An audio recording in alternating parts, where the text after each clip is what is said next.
Yang keempat, abaikan untuk yang kokoh. Abaikan untuk yang kokoh, konsentrasinya dibalik. Masuk ke prajurit. Masuk ke prajuritnya, di dalam inti yang prajurit tadi itu ada lagi subnya yang paling inti lagi. Gultornya. Siapa dia? Yang memerankan adegan pertempuran. Daulat tuanku, garis pantai Malaka sudah terlihat. Kibarkan Panji, siapkan pasukan, ambil posisi serang. Dan Baginda, kibarkan Panji. Allahu Akbar. Potemang Kemuda, siap-siap Pak Kanunan. Oleh Pak Meriam Dan Sultan, sama meriam dua orang. Jaga kemudah ikut. Sudah sama masyarakat kan dikurangin itu sama mesti 20 orang. Kan 20 tadi ini. Ada orang kan? Belum. Ada. Mungkin ada dua ada yang sendiri. Kedua, kemudian di 57 Pangandaran. tembak.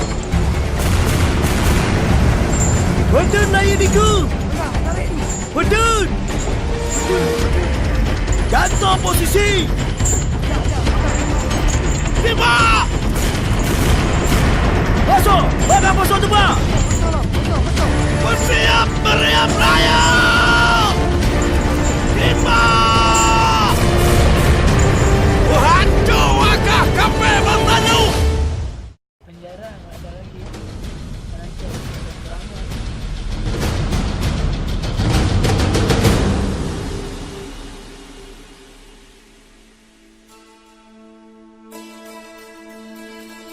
Menjelang abad ke-16 Masehi,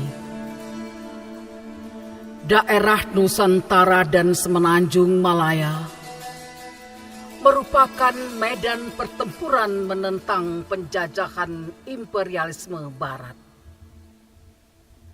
Portugis, Belanda, dan Inggris di bawah komando kepemimpinan para sultan dan raja-raja. Laksamana Tangguh pun dikerahkan untuk meredam penjajahan imperialisme Barat tersebut. Lihat Panji itu. Ini pertanda. Ampun Baginda. Apakah gerangan yang terjadi? Lihat Panji itu. Ini pertanda tidak baik bagi armada kita. Ampun Baginda, bukankah itu isyarat kemenangan? Para mujahid dan suhada dikumpulkan di tempat terbaik di sisi ini. Amin ya rabbal alamin. Yang dipentaskan dalam drama kolosal Admiral Laksamana Kemala Hayati.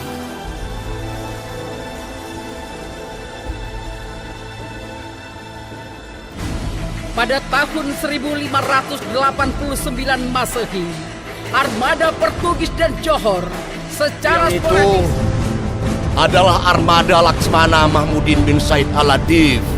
Benar Baginda.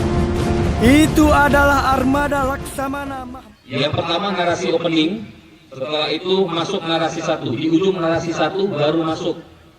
Atau pertengahan narasi 1 masuk kapal yang pertama dulu. Nah, nanti akan menyampaikan Daulat Tuan. Bertepat kemuda Darussalam.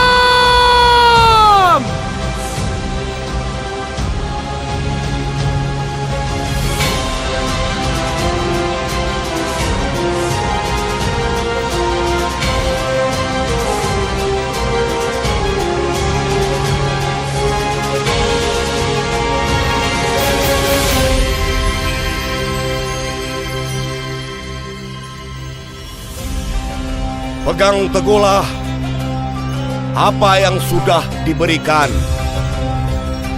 dan yang ditinggalkannya pada kita semua. Semoga Amin ya rabbal alamin. Memberitahu melihat tujuhku.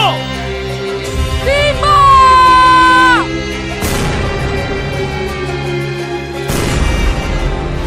Malahayati memimpin pasukan Inong Bale untuk menyambut kedatangan Belanda. Kejadian ini berujung dengan matinya Cornelis de Hartmann dalam pertarungan 1 lawan 1 di atas dek kapal.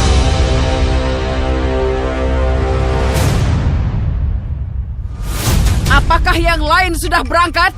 Belum, Laksamana. Kita yang pertama. Baik, mari kita beraksi. Gat, Laksamana.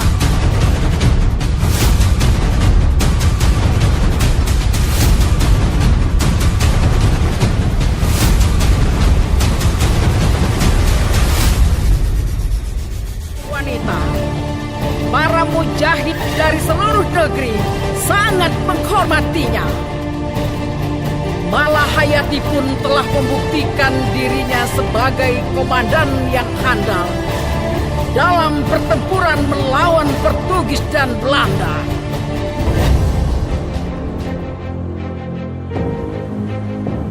Abbas, Daulat tuanku. pergilah dan jemput ke Malahayati. Itu jangan potong jalur di bendera. Habiskan bendera paling depan baru masuk. Ya, jadi jangan berpotong di jalur bendera, itu akan tertutup oleh bendera. Habiskan dengan Abbas tadi jalannya. Dirampasnya kapal kita yang penuh dengan emas dan rempah yang dibawa ke dalam Inggris. Apa hasil setelah dibuka rampasan tersebut? Hampir 85% keuangan di kerajaan Inggris itu sama dengan isi kapalnya. Itu kondisinya. Apa yang terjadi? Itu bendera putih. Artinya dialog. Kenapa tadi saya tegur Belandanya tidak boleh bawa senjata? Karena ini kan negosiasi itu bendera putih. Maksudnya dipahami adegan ya. Ini kan bendera putih. Masa ngomong dengan Malahayati ada senjatanya? Apa ahli Malahayati?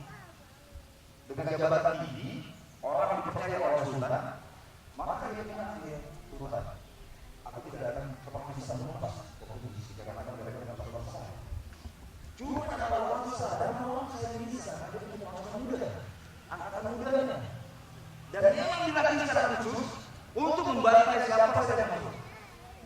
Karena Malahayati kurang dari pasukan darat, dia lebih kuat di pasukan laut.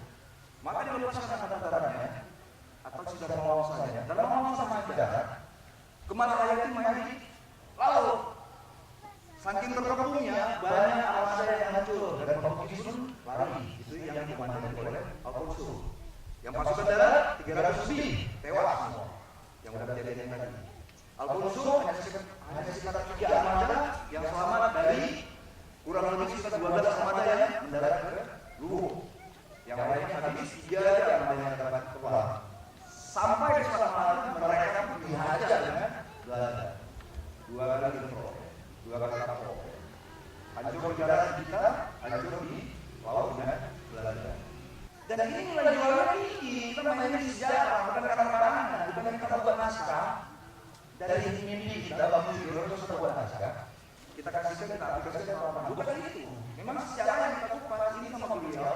Kami pagi siang malam. Saya sampai berapa kita 4 hari. Apa kalau saya latihan bangun tidur?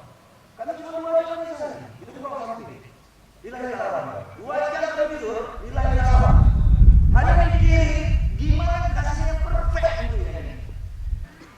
Itu saja yang saya mau kita sampaikan dalam keluarga ya. Assalamualaikum warahmatullahi wabarakatuh.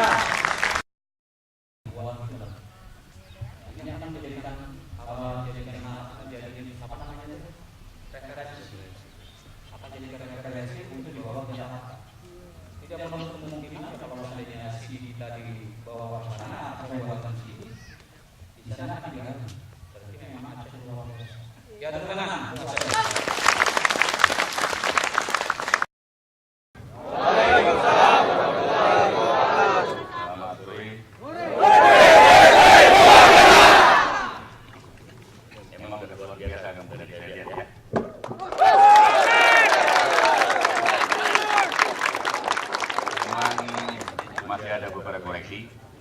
Namanya kolosal itu orang yang nonton langsung tahu itu apa. Makanya Pak saudara dampingi saya nanti ya. Saya masih bingung tadi. Saya bingung apalagi teman-teman yang lain gitu.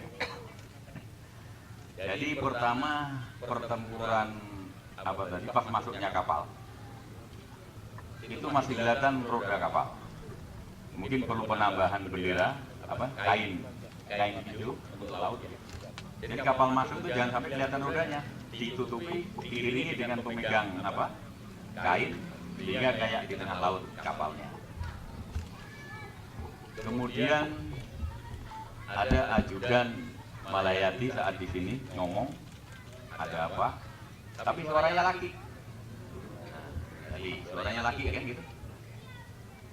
Dan yang bertanya, oh pas kebetulan sama-sama, tapi nggak mungkin. Di sini ada kamu pembenih ya gitu, yang jalan mau kemari, di sini Malayati sama ajudannya sahabat tadi yang hitam ya. Itu suaranya laki, jadi aneh loh. Itu perempuan kok suaranya laki, jadi aneh. Nanti saudara dicek lagi ya. Terus pertempuran di apa tadi? Lubu. Kan ada benteng.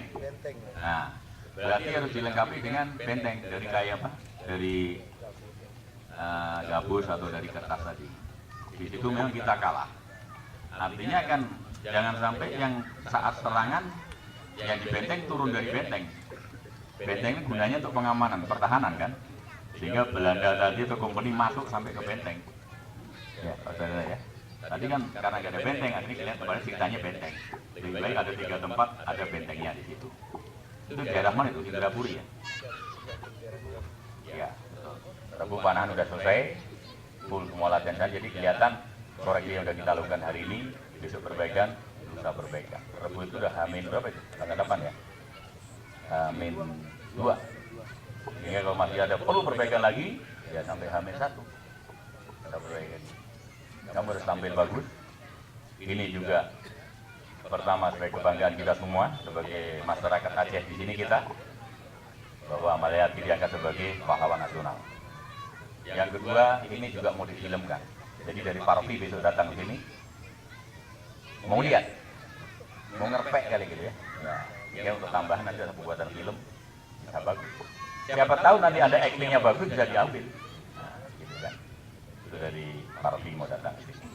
Tunjukkan nanti yang bagus, sehingga di samping kita tampil besok bagus, oleh Parvi juga ada siapa tuh mau pilih Anda semua di sini untuk jadi di film itu nantinya. Jadi actingnya betul-betul yang luas, gitu ya, luas. Kalau Malayati luas dan gagah, nah, gitu kan, kira-kira seperti itu. Karena kesatrianya sangat tinggi, gitu kan? Bukan femininya. Feminin tapi satria Malayati gitu ya, kira-kira seperti itu. Kita tampilkan yang baik. Itu kira-kira dari saya. Terima kasih semangat Anda. Selanjutnya mungkin bisa serahkan sama dan Dodi Bela Negara. Nanti skenario saya baca-baca. Besok bisa ketemu Pak di kantor jam pagi gitu ya. Hingga sore ada kesempatan. Terima kasih. Assalamualaikum warahmatullahi wabarakatuh.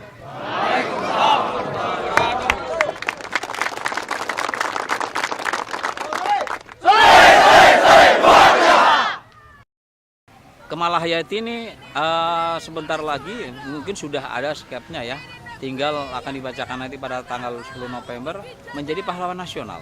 Ini menjadi perbendaharaan sejarah dan ini merupakan momen yang bagus, yang luar biasa bagusnya, karena Kemalahayati ini sudah lama diperjuangkan oleh leluhurnya dan para pewarisnya untuk dijadikan pahlawan nasional, dan ini terwujud. Dan saya sangat senang karena kemarin pada saat latihan hari kedua datang menjadi narasumber atau sebagai tukar pikiran langsung kepada sumbernya, yaitu Cut Putri. Ya, Cut Putri yang merupakan turunan langsung dari Kemalahayati. Ya mungkin cicitnya atau jauh, tapi itu adalah keturunan raja, silsilah rajanya itu ada. Untuk mengundang masyarakat untuk ditonton, kapan Pak penampilannya dan di mana penampilan? Untuk penampilannya saya menghimbau kepada masyarakat Aceh, Banda Aceh khususnya, itu juga masyarakat di luar Aceh, ya mari kita berbondong-bondong untuk menyaksikan drama kolosal Laksamana Kemalahayati ini pada tanggal 10 November 2017 di Blang Padang, yaitu tepat pada Hari Pahlawan. Karena ini adalah momen yang sangat penting, momen yang sangat luar biasa, yang selama ini dari masyarakat, dari anak-anak, dewasa sampai orang tua sebetulnya belum mengetahui secara detail bagaimana sih perjuangan seorang Laksamana Malahayati, pejuang perempuan yang sudah mendunia, yang selama ini tidak terlihat. Sekarang sudah mulai muncul dan dimunculkan ke media. Ini drama kolosal ini paling tidak mempunyai andil untuk menjelaskan kepada masyarakat, kepada generasi bahwa di Aceh ini mempunyai beberapa pejuang-pejuang yang sangat luar biasa. Dan ini merupakan fakta sejarah. Dan ini merupakan fakta sejarah yang memang harus diketahui oleh generasi muda, oleh generasi di usia anak sekolah, dan juga generasi yang pada saat sekarang masih anak-anak ya, bersama rakyat TNI akan kuat. Terima kasih Pak.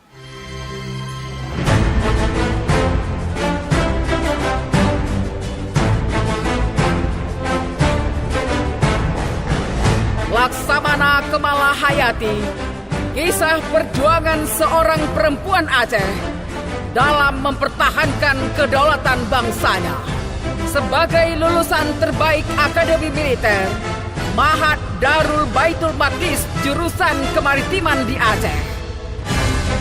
Keberanian seorang perempuan intelektual ini tidak hanya berlaga di medan perang, tetapi juga sebagai diplomat ahli kerajaan dalam berbagai hubungan internasional.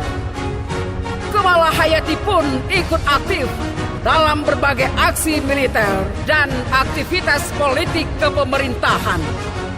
Ia tidak hanya mengandalkan posisinya sebagai elit kerajaan, akan tetapi Laksamana Kemalahayati pun memiliki kemampuan dan keberanian untuk mengambil berbagai keputusan sulit dalam dunia kemiliteran maupun politik kepemerintahan. Laksamana Kemalahayati, perjalanan hidupmu akan kami jadikan semangat dalam membela agama dan mempertahankan kedaulatan bangsa ini.